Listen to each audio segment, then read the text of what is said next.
In scriptures such as 1 Corinthians 5:11, fundamentalists find a principle they call Christian separatism.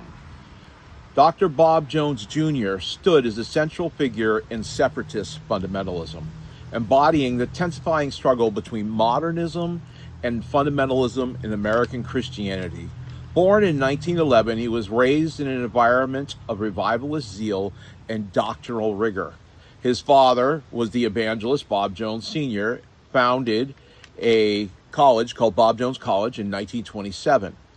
It was created in response to what people saw as a theological drift in mainstream institutions.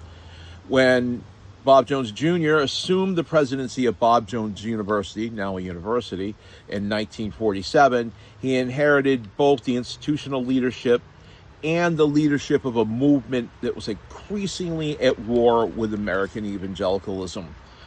Educated in the University of Pittsburgh, Jones refined BJU's identity as a fortress of biblical separation. He was a vocal ideologue against modernist theology and Christian liberalism. While mainline's denominations accommodated higher criticism, Jones steadily upheld fundamental doctrines such as biblical inerrancy, premillennialism, and ecclesiastical separation. In the post-war era, evangelicals such as Billy Graham adopted more conciliatory tones.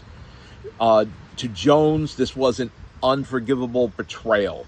He famously declared in 1957, "Billy Graham has done more to harm the cause of Christ than any living man."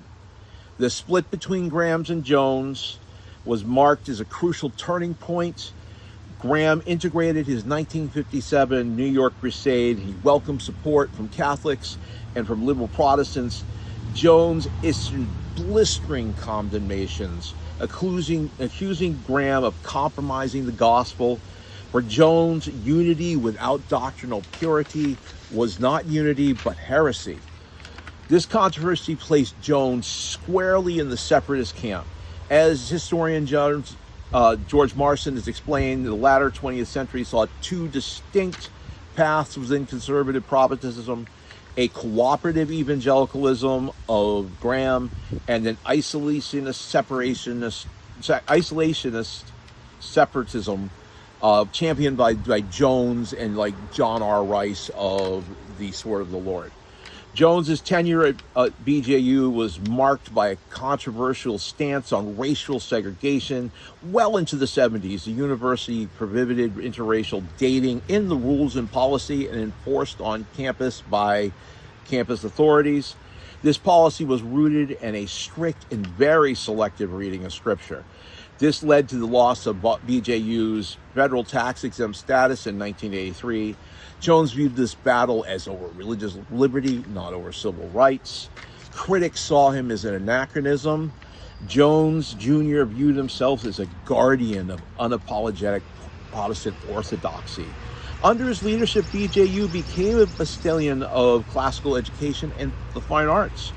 He directed hundreds of Shakespearean productions, seeing great literature as a tool for Christian cultural engagement as long as it remained in that Christian worldview. In 1971, Bob Jones III was succeeded by his father as president, while the younger Jones eventually apologized for the school's racial policies in a very well-known television appearance. Bob Jones Jr. remained resolute to the conservative and ultra-conservative viewpoints, passing away in 1997. He remained a key leader of separatist conviction in the American religious story. His life reveals the core tension in American Christianity, the struggle between unity and separation.